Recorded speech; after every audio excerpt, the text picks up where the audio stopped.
খাবারটা বানিয়ে খেতে পারলাম না, মায়েরা কিন্তু সেটা ঠিকই খেয়াল রাখে।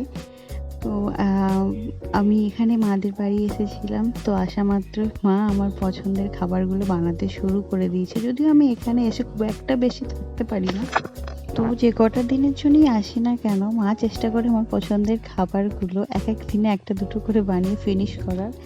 তো এই দেখো না, এই বছর যেমন মানে আমি যে আটাগুলো পাঠিয়েছিল, আটাটা একটু প্রবলেম ছিল, সেজন্য হাজব্যান্ড আর কোনো কিছুই আটার পিঠে সেরকম খায়নি। তো তাই বাড়ি এসেছি, মা রুটিও বানাতে পারেনি। তো মা আমি যেদিন এসেছি সন্ধ্যাবেলা থেকেই শুরু করে দিয়েছে, কারণ ওই যে 2-3 দিনের হাতে গোনা টাইম নিয়ে এসেছি, তার মধ্যেই মা চাইছে যে খাবারগুলো ফিনিশ করার। তো আজকে এখানে চালের আটার রুটি বানানো হচ্ছে। এই যে মায়ের রুটি বানানো এখানে কমপ্লিট, আমাকে খেতেও দিয়ে দিয়েছে। তার সাথে এখানে চিকেন কষা রয়েছে, আর এই যে স্কিন সহ চিকেনটা ভালোই লাগে খেতে। তো যে ঝাল ঝাল পুরো চিকেন কষা, তার সাথে এখানে রয়েছে সুজির ফিরনি হালুয়া, যাই হোক বলতে পারো সুজির ফিরনি। তো এই কম্বিনেশনটা আমার দারুণ লাগে, চিকেন কষার সাথে চালের আটার রুটি, সাথে সুজির ফিরনি। তো এটাই খাবো। আর আমার এই ভিডিওটা না আমার গ্যালারিতে থেকে গিয়েছিল, যদিও এই ভিডিওটা আমি শ্যুট করেছিলাম আগের বছর, মানে আগের বছর উইন্টারের ভিডিও। উইন্টার সিজনে পুরোটা বাড়িতে আসা হয়নি, তো একদম উইন্টারের এন্ডের দিকেই বলতে পারো আমি এখানে এসেছিলাম। হাজব্যান্ড আছে কলকাতায়, আমি ট্রেনে করে গিয়েছিলাম। তো এইটা আমি শ্যুট করছি পরের দিন দুপুরে। তো দুপুরবেলাতে ওই যে বললাম না, হাতে গোনা টাইমের মধ্যে পছন্দের খাবারগুলো ফিনিশ করতে চাই মা। তো এবছরে বললাম না, পিঠে সেরকম বানানোই হয়নি। আর এই যে ওই জন্য মা আমার জন্য এখানে বানাচ্ছে।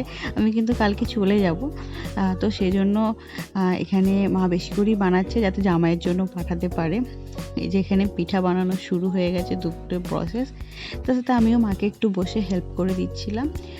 আর দুপুরে পিঠা বানিয়ে আবার মা বিকেলে চলে এসেছে এখানে গাছের ডাব পাড়ার জন্য, কারণ হচ্ছে জামাইয়ের ডাব পছন্দ বেশি।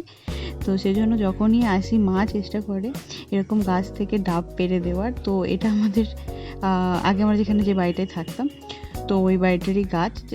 তো ওখানে ছাদে এখানে রাখাই থাকে পাঁচ, তো ওটা দিয়ে মাই মানে আর কি না ডাবটা পারছে। তো যখনই আসি মা, যেহেতু উনি ডাবটা পছন্দ করে, তো ডাবের পানি ওই যে বোতলের মধ্যে দিয়ে দেয়, আর তার সাথে নারকেলটাও পছন্দ করে, এর জন্য নারকেলও দিয়ে দেয়। এই যে এখানে ডাবটা নিয়ে এসেছি, এটা এখন মা এখানে ছাড়াচ্ছে।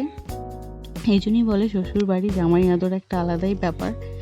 আর তো এখানে এই যে এখন অলমোস্ট সন্ধ্যা হব হয়েছে, তারপর ওইদিকে তো সব কিছু ডান। এখানে এখন আমরা পিঠে খেতে বসবো। আসলে আমি বলি যে এই যে একদিন বা দুদিনের জন্য এসেছি, খাবার দাবার কম বানাও, টাইম স্পেন্ড বেশি করি, বাট মা শোনেই না একদমই।